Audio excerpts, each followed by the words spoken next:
Selamat siang adik-adik mahasiswa baru. Senang sekali menjumpai Anda kali ini ya di acara Macung Race. Kalau di video-video yang lain ya di acara Macung Race kalian itu mengenal gedung A, gedung B, mengenal unit A, unit B ya. Kali ini lebih dari itu. Apa? Yaitu sejarah pendirian Universitas Macung. Ya. Kalau kita tidak mengenal, tidak memahami, maka kita tidak akan bisa mampu bertindak dengan bijak. Termasuk juga ketika kita terlibat di dalam Universitas Macung. Maka sangat mutlak, sangat perlu kita mengenal sejarah Universitas Macung. Sejarah Universitas Macung, mahasiswa semuanya tidak bisa lepas dari sejarah sekolah Macung. Mungkin di antara kalian ada yang baru saja mendengar, loh ternyata ada loh sekolah Macung. Ya. Perlu adik-adik ketahui, sekolah Macung itu berdiri pada tahun 1946 ya, 1946 dan tutup pada tahun 1966. Jadi sekolah ini operasionalnya hanya 20 tahun ya.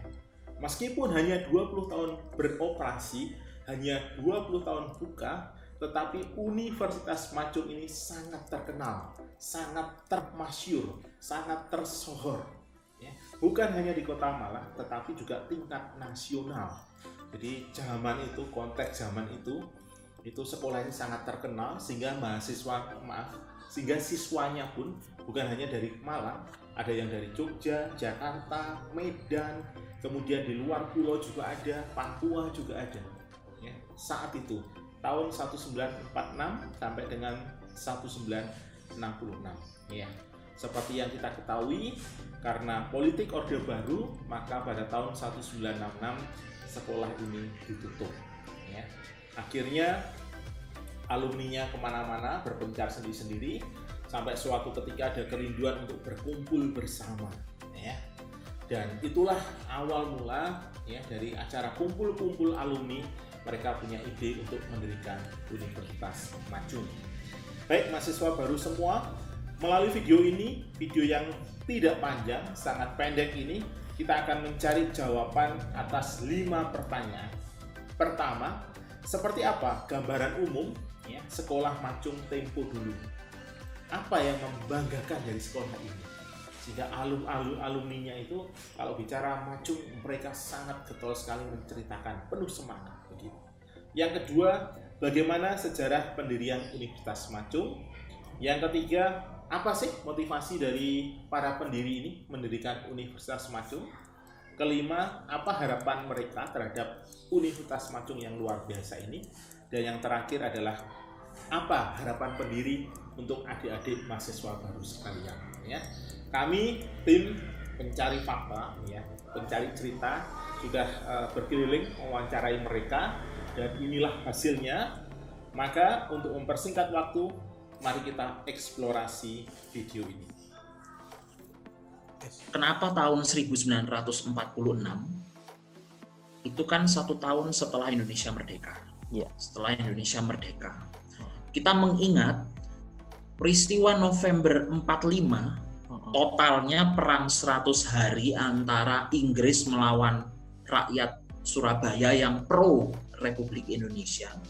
Itu meluluhlantahkan sebagian besar kota itu. Otomatis seluruh kegiatan termasuk politik, sosial, dan kemasyarakatan berpindah ke Kota Malang. Yeah. Ke Kota Malang. Termasuk juga mereka, para Tionghoa nasionalis yang progresif, bahkan sejak sebelum Indonesia merdeka, juga banyak yang berbasis di Kota Malang. Selain karena ibu kota Republik Indonesia ada di Jogja. Nah, tahun 46, para Tionghoa nasionalis progresif Indonesia itu banyak yang kumpul di Malang. Misalnya, ada Xiao Giok-chan. Xiao Giok-chan adalah politisi terkemuka Tionghoa yang kemudian menjadi Menteri Urusan Tionghoa kedua. Jadi yang bersangkutan itu menjadi Menteri Urusan Tionghoa di Kabinet Perdana Menteri Amir Syarifuddin. Kemudian adiknya sendiri, Xiao Giobi, itu juga tokoh terkemuka masyarakat Tionghoa Malang. Aktif di perkumpulan kematian Angin Ho, aktif juga di perkumpulan Tionghoa Isa, Rumah Sakit Panti Nirmala hari ini. Dan mungkin juga aktif di Macung karena yang bersangkutan ini memang aktivis betulan. Nah, Tionghoa Malang itu sudah punya basis gerakan pendidikan yang kokoh, kuat. Sudah ada donatur, mereka punya aktivis, dan mereka juga bersifat inklusif. Mereka tidak membeda-bedakan satu dengan yang lain. Nah, hal-hal semacam ini yang menjadi modal besar orang-orang Tionghoa Malang itu punya basis ketika mereka nanti menjadi tokoh nasional. Seperti tadi nama-nama yang sudah saya sebutkan. Mereka berproses di Malang. Jadi dalam keadaan seperti itulah Macung itu didirikan. Jadi dalam keadaan revolusi dengan peninggalan-peninggalan proses sejarah pada masa kolonial, kemudian pada masa Jepang itu tadi, maka SMA Macung itu didirikan. Dan SMA Macung adalah SMA yang bisa dikatakan leading sektor untuk pendidikan di kalangan Tionghoa dan kebanyakan orang. Karena nanti baru tahun-tahun berikutnya ada sekolah-sekolah Tionghoa yang lain. Tapi yang duluan pertama adalah Macung. Setelah Macung didirikan dengan perjuangan dan suasana gelora revolusi Indonesia, barulah pada tahun 1951, misi Katolik membuat sekolah untuk peranakan dan Tionghoa. Macung adalah sebuah sekolah yang termasuk cukup terkenal di Indonesia, terutama di kalangan Tionghoa. Di kalangan Tionghoa sendiri itu ada banyak sekali sekolah-sekolah yang ada di seluruh Indonesia. Tapi sekolah menengah yang di Malang, itu Macung adalah satu-satunya. Ma adalah Malang, Chung adalah Chunghua, Chungxie artinya sekolah menengah Tionghoa Malang. Jadi disingkat jadi Macung. Sekolah satu-satunya sekolah menengah. Di Malang belum ada Universitas Tionghoa. Jadi cuma sampai sekolah menengah. Dan di Surabaya ada beberapa. Jakarta ada beberapa dan seterusnya. Nah, sekolah Macung terkenal cukup besar. Anda bayangkan SMP kelas 1 itu bisa 10 kelas. Kelas 2 bisa 11 kelas kan, begitu. Ya, kan cukup besar sekolah itu. Kemudian guru-gurunya juga cukup komit, ilmu yang tinggi, sebagai pengajar yang serius, betul-betul mencurahkan perhatiannya, involvekan seluruh ilmunya untuk dicurahkan dalam pendidikan. Nah, itu luar biasanya Macung dibandingkan yang lain. Yang lain mungkin ada juga yang bagus. Yang bagus juga ada, tapi Macung termasuk salah satu yang terbagus di Indonesia. Jadi kita lulusan Macung, kita bangga sebagai orang yang pernah, walaupun cuma setahun, ngumpul di Macung. Kemudian Macung ada seorang pendiri yang luar biasa, salah satu pendiri yang sempat namanya dijadikan sebuah ruangan di Universitas Macung sekarang, yaitu ruangan Wang Ibing, Wang Ipan, Wei Ipan mungkin tulisannya. Itu salah satu pendiri yang dia seorang pengusaha, tapi dia sangat concern terhadap pendidikan generasi muda, generasi mendatang, sehingga dia mencurahkan banyak perhatian dan juga hartanya untuk membangun dan membuat sekolah Macung jadi sangat terkenal dan bermutu tinggi. Saya lihat Macung adalah sekolah yang cukup komplit, Pak, ya, karena ada lapangan basket, ada tempat voli, ya, jadi olahraganya juga lengkap. Kemudian ya intinya Majung itu juga mengutamakan tentang pendidikan olahraga. Di samping pendidikan-pendidikan yang lain, pelajaran sejarah, matematika, bahasa, juga ada bahasa Inggris waktu itu juga diajarkan. Tentu ada bahasa Indonesia, sejarah, ya, bahasa Inggris, aljabar. Jadi mestinya sekolah yang cukup lengkap. Hampir semua orang yang lulusan SD dari berbagai sekolah yang ada di Malang, sekolah basic Mandarin itu kan ada Tacung, Lingjao, dari Tacung, Lingjao, Mahua, itu semua masuknya ke Majung. Pertama saya pikir guru-gurunya nih piawai, pinter lah, gitu, dan disiplinnya tinggi. Jadi kalau masuk sekolah telat atau masuk kelas telat ya disetrap. Setiap berapa tahun sekali masih mengadakan reuni dengan guru-guru. Jadi guru-guru sekolah Majung itu kalau teman-teman mengadakan reuni, guru-guru itu diprioritaskan untuk mendapatkan tempat yang terhormat, ya diberi kenang-kenangan, diutamakan. Sebagaimana semboyan, bagaimana yang muda menghormati yang tua, menghormati orang tua maupun menghargai guru-guru yang pernah mengajar kita. Karena ternyata alumni Majung ini pada sekitar tahun 85-90 ini mendirikan himpunan alumni Majung. Berarti rasa pertalian di antara sesama alumni ini begitu kuat. Ya beberapa tokoh ya, termasuk Pak Mutariadi, ada Effendi Sudardo, ada satu lagi yang di Jakarta namanya Pak Kuncoro Lukito. Itu yang mendorong saya untuk ikut di himpunan alumni Majung. Oke, Pak Edi, yang diingat dari sekolah Majung dulu apa? Yang masih teringat di memori Pak Edi? Apakah muridnya yang banyak atau gurunya yang menyenangkan atau apanya? Mungkin yang diingat Pak Edi. Ini soalnya satu-satunya ya, memang luar biasa waktu itu. Oh iya. Ya, muridnya juga banyak. Banyak. Puluhan SD itu semua ngumpulnya pasti di SMP SMA Majung. Ini juga makanya untuk muda-mudi Malang kota kecil semua banyakan kenal. Itu jadi kumpul Majung, di situ semua. Majung semua. Iya. Gurunya juga luar biasa. Iya. Untuk tanggung jawabnya luar biasa. Saya pernah mendengar cerita bahwa di sekolah Majung itu juga ada yang naik sepeda sehingga parkirannya tuh juga banyak katanya. Iya.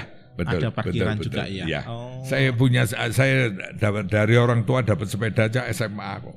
SMA-nya. Dan itu memang di situ ada parkiran ya untuk sekolah. Besar sekali. Iya. Terus ini Om, saya dengar juga kalau punya aulanya itu katanya sih di Malang itu termasuk yang terbaik, terbesar dan sehingga terkenal. Aulanya bagus, betul ya? Pun waktu itu kalau nggak salah satu-satunya yang punya aula sekolahan itu hanya Majung di Majung. Jadi semua sekolahan dari mana-mana belum acara punya pemerintahan belum punya, tapi disilakan pakai. Oh, berarti orang kedua, luar ada dua, satu Tacung, sekolah Tacung yang Hokjia itu, Fujing itu. Fujing juga aja aulanya. Ada. Jadi orang luar tapi boleh Majung pertama kalau nggak salah. Boleh pakai ya. Berarti hubungan sekolah Majung dengan pemerintah dengan orang luar baik berarti. Waduh, luar biasa. Luar biasa. Iya. Pembaurannya luar biasa. Majung, Om, sebagai alumni sekolah Majung yang paling bisa membanggakan. Aku bangga dengan sekolah ini. Apanya Om yang dibanggakan Om? Yang banggakan itu untuk kesatuannya. Kesatuannya ya. Kekompakannya. Kekompakannya luar biasa. Iya. Sebelum berkeinginan mendirikan Majung, setelah Majung tutup pada tahun 66, yaitu 20 tahun setelah berdiri. Berdirinya di 46. Ya, selama 20 tahun 66 ditutup oleh pemerintah. Kemudian seluruh alumninya itu semburat kemana-mana, menyebar. Termasuk saya juga semburat ke sekolah lokal dan seterusnya. Nah, mereka semburat kemana-mana. Setelah cukup lama waktunya, lama-lama mereka ada yang mulai berkumpul lagi. Perlu diketahui pada zaman dulu nggak ada handphone. Betul. Boro-boro WhatsApp, handphone aja nggak punya. Telepon cari juga susah. Jadi butuh waktu yang cukup lama-lama satu sama yang lain terkonek. Lama-lama ada paguyuban alumni Majung. Iya. Nah, paguyuban ini makin lama makin besar, makin lama makin, oh itu si A juga ex-Macung, oh si B dulu gurunya Macung, si C ini ponakannya Macung, ya bisa aja seperti itu. Lama-lama jadi alumni Macung yang cukup besar. Iya. Alumni yang Macung cukup besar, di era sudah ada handphone, tentu aja komunikasi sudah lebih bagus lagi. Iya. Kemudian sering bikin gathering. Kumpul-kumpul. Gathering internasional. Karena yang gathering yang datang bisa aja ini dari Beijing, ini dari Hong Kong, ini dari Jerman, itu dari Amerika, dari mana-mana. Mereka dengar mau gathering, mereka dengan senang hati datang untuk bisa ketemu dengan teman-teman kelasnya dia yang zaman waktu masih kecil. Itu adalah suatu kebahagiaan yang sulit diukur. Apalagi dari beberapa orang, umpama di Hong Kong ada banyak sekali alumni Macung. Kemudian mereka akan nunjuk siapa yang kali ini gathering, siapa yang datang ke Indonesia atau gathering di kota mana yang datang sebagai perwakilan dari mereka semua. Jadi mungkin yang datang cuma 10 orang atau cuma 30 orang, jadi mewakili ratusan orang gitu. Kira-kira seperti itu. Nah, gathering ke gathering lama-lama banyak yang sudah tua. Lama-lama ada yang nggak kuat jalan. Betul. Lama-lama ada yang sudah jalan. Maksudnya sudah menghadap ke atas. Oh. Sudah berangkat, Prof. Jadi kalau dengan demikian, gathering ini kan makin lama makin sedikit orangnya. Betul, iya. Akan makin lama makin sedikit. Jadi apa artinya kita gathering hanya sekedar kangen-kangenan tanpa doing nothing.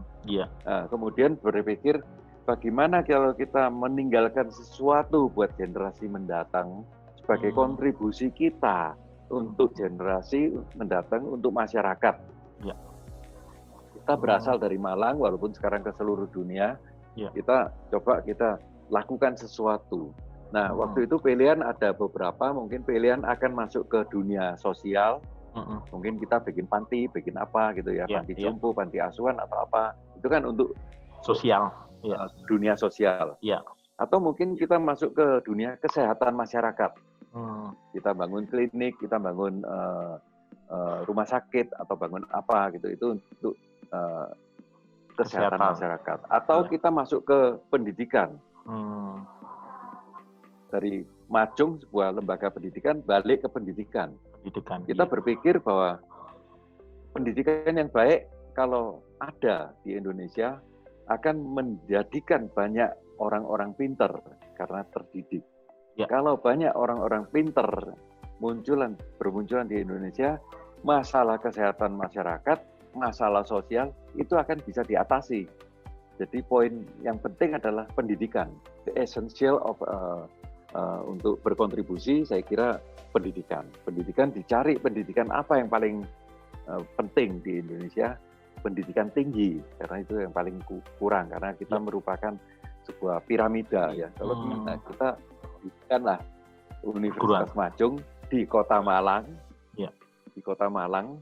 Nah, di situ kita ingin mewariskan sesuatu untuk masyarakat Tionghoa, dan bukan hanya untuk masyarakat Tionghoa yang di Malang, tapi juga untuk Kota Malang. Untuk seluruh, karena nanti lulusannya nggak semua akan hidup di Malang. Betul. Mereka akan kemanapun. Jadi akan memberi kontribusi yang nyata dalam pembangunan bangsa dan negara Indonesia. Minum air, ingat sumbernya. Bahwa pendidikan ini merupakan suatu fondasi yang sangat kuat untuk perkembangan generasi penerus. Karena kita warga negara Indonesia, kita ingin rakyat Indonesia, remaja Indonesia, kader-kader Indonesia ini bisa mendapatkan pendidikan yang terbaik untuk kepentingan bangsa dan negara. Motivasi para pendiri Macung tertulis di dalam 4 karakter Mandarin yang ada di lobi rektorat saat ini. Di sana ditulis Yin Shui Si Yen. Artinya minum air, jangan lupa sumbernya.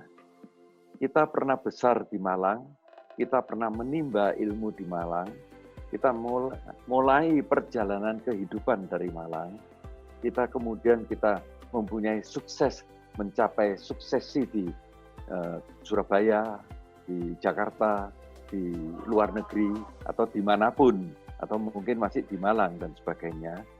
Semua ayo kita ingat bahwa Malang adalah kota yang membesarkan kita. Nah, kita coba mendapatkan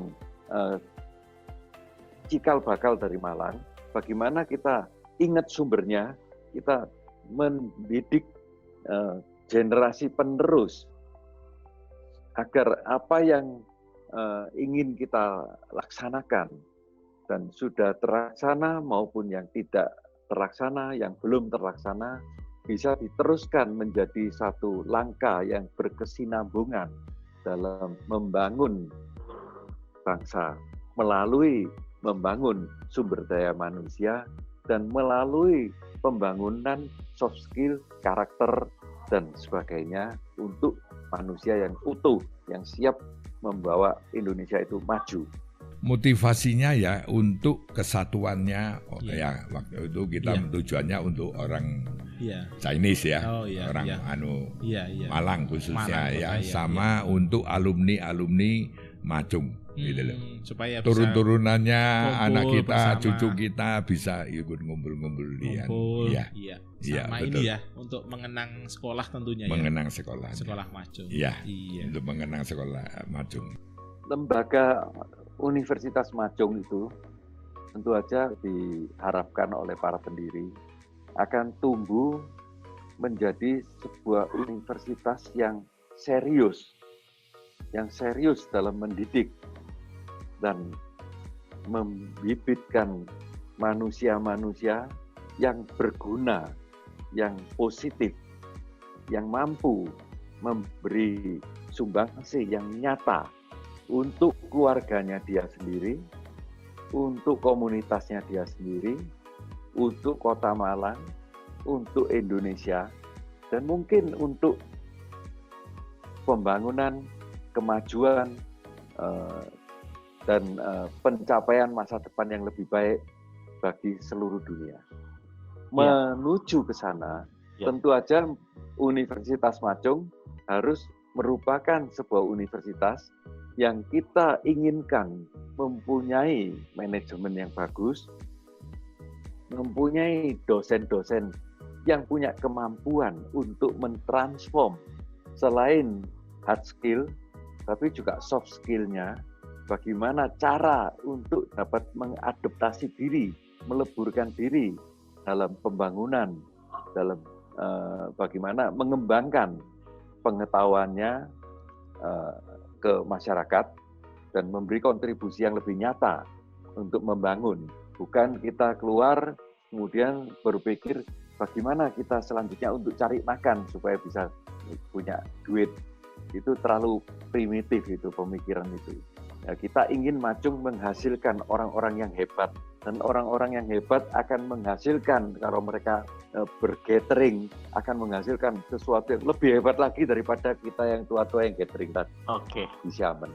Selama ini Universitas Macung di Dikti Jawa Timur kan sudah ada rankingnya, ada prestasi 10 besar, kadang nomor 5, kadang nomor berapa. Ya kita ingin minimal mempertahankan, kalau bisa geser lagi satu. Tetapi ke depan yang kita perlukan adalah kuantitas penerimaan siswa. Karena secara kualitas mestinya dipertahankan atau terus bisa meningkat. Tapi kuantitas siswa ini yang perlu dinaikkan supaya Macung ini targetnya misalnya dalam berapa tahun ke depan bisa nggak mahasiswanya jadi 2.000. Setelah 2.000 tadi ya setup ya new standar. Sekarang kira-kira 1.100, 1.200. Untuk teman-teman semua, selamat Anda sudah masuk ke Universitas Macung, salah satu universitas terbaik di Kota Malang. Dan tadi kita sudah ngobrol mengenai sejarah. Saya berharap Anda sebagai spirit para pendiri Macung yang visioner pasti saya yakin Anda akan menempuh pendidikan yang terbaik di institusi ini, dan Anda akan menjadi profesional-profesional yang akan berkecimpung di bidang kemasyarakatan masing-masing sesuai dengan keilmuannya. Pesan saya cuma satu, jangan pernah lupakan spirit Macung yang berkemajuan dan mengabdi untuk peradaban. Kita boleh pintar setinggi langit, tapi kita juga harus punya kepedulian terhadap sesama, kita juga bagian dari masyarakat, dan kita harus punya tanggung jawab sosial supaya mereka yang belum berkemampuan bisa mampu untuk meraih sesuatu yang mungkin kita menikmati, mereka belum menikmati. Bagaimana peran kita untuk menuntaskan persoalan-persoalan seperti itu di Republik kita tercinta. Maju terus, semangat. Tuhan memberkati. Ilmu yang Anda dapatkan dari universitas itu penting sekali. Di dalam universitas Anda punya waktu untuk mencocokkan ilmu. Anda punya waktu untuk melakukan observasi terhadap teman-teman.